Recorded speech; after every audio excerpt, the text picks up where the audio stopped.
Hey guys, welcome back to Wendell Fishing. Darren here, and it is a sad day in Northeast Ohio because it is getting close to the end of fishing season. Big bummer. It's the end of October and Halloween's just around the corner, and I might get a few more times in, but I also purchased a new house and I'm running out of storage. And so I was looking around like, where in the world can I store my kayak? And realized the only way to go is up. So I did some research and tried to figure out what's the most cost-effective way to get this thing up in the air. So I buy my own pulley systems and design it myself. And I found out that really the easiest and most cost-effective way is to head over to Amazon and buy the kit that is already made for this type of thing. So I waited and waited for the Amazon warehouse deal and found a hoist for kayaks for $15.41. Had a 4.5 star rating, and it was Amazon's choice. And there it is right there. All right, let's hop in and see what you get, and I'm gonna show you how to install. Let's do this. If you love kayak fishing, then you are in the right place. My videos drop every Thursday at 11:45 a.m. All right, enough about that. Let's hop in, let's open this box and see how to install it. Well, here it is, the Rad Sports Easy Kayak Hoist, and I was afraid this thing was gonna be a bunch of junk when I opened it up, so I guess we'll decide that together. Yep, simple there, two of those guys, and then some instructions. Doesn't look too incredibly crazy, but we'll see what happens. All right, so what you'll need to do is first determine, of course, where you want to place it. Mine's gonna go up there in a corner. And then where you want your lift points on your kayak to be. So I determined I want my lift points to be here and here, which I think will be pretty good. I measured that out a little bit earlier to save some time, so I want to put it 4 feet from here to here. So it needs to be 4 feet off the wall, so my nose has room to fit up there. And then there's 4 feet in between here, so I need to put my hardware 4 feet apart, and then the rest of it will just stick out. I should be good to go. All right, let's install this. All right, I'm up on a ladder here, trying to figure out where my joist is. I know my joists run a long ways along my garage. Also keep in mind, make sure your joist should be 16 inches off the side here, because my kayak is 3 feet wide, and if I'm gonna lift this up here, this is gonna be the center of my kayak. If you have it, these lag screws are 7/16, so you'll need an extender and a 7/16 bit, which will save you a lot of time in driving that into your joist. Because if you don't have an extender, what happens is you can't get your drill bit far enough in there in order to sink it. So this will save you a ton of time. All right, put these up.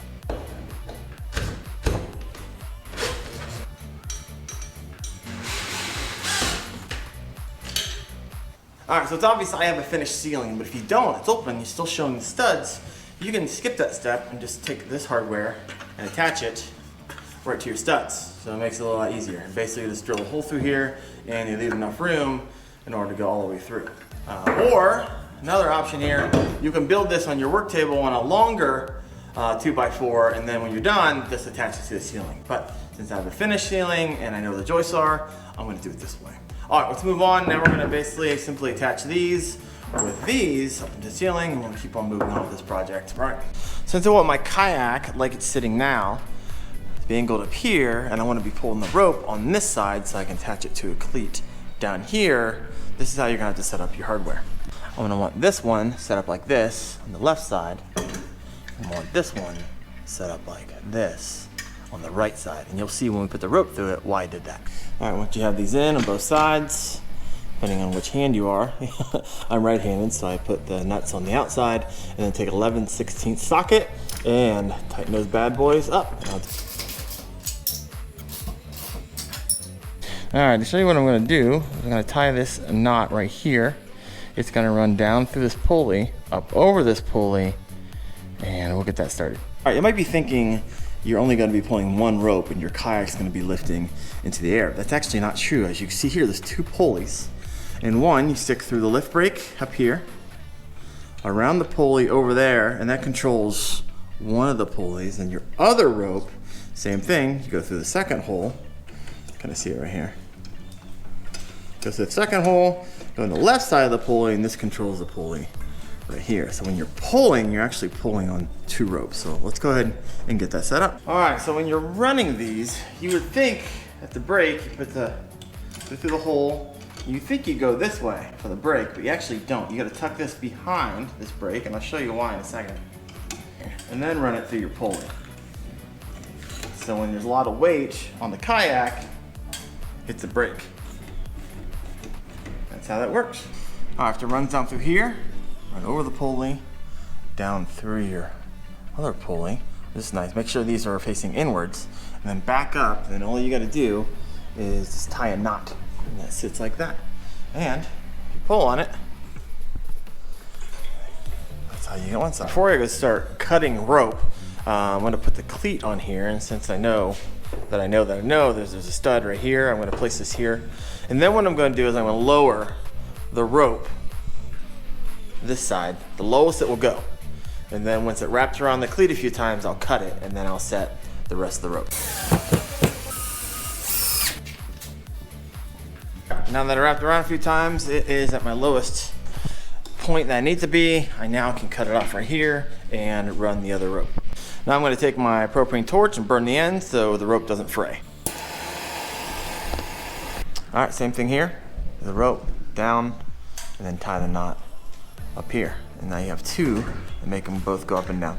All right, next up is creating a spacer rope. So I cut out a length of 4 foot, which is basically from my pulley hook to pulley hook. And you can see there's a hole here. So basically just tied a knot so it's tight, and you'll run it all the way down to the other one. And this will keep from your pulley hooks from separating and your kayak falling. So do not skip this very important step. Now that you've attached your tether rope to the middle, now you gotta tie your straps. So you gotta get some leverage on your boat, pick it up, and get these things as snug as you possibly can. I did, as you can see, they stretch out a little bit. Plus, if it's a lot of lag in there, you're not gonna get it to your ceiling like you want it to. See, I have 10-foot ceilings, but if you have 8-foot ceilings, this is really important. You really wanna stretch these out as much as you can. And if you don't like these, I'm sure you can use a ratchet strap to get it super tight like you want it to be. So once you have these set up, now all you gotta do is pull. Let's go ahead and do that. Let's do this.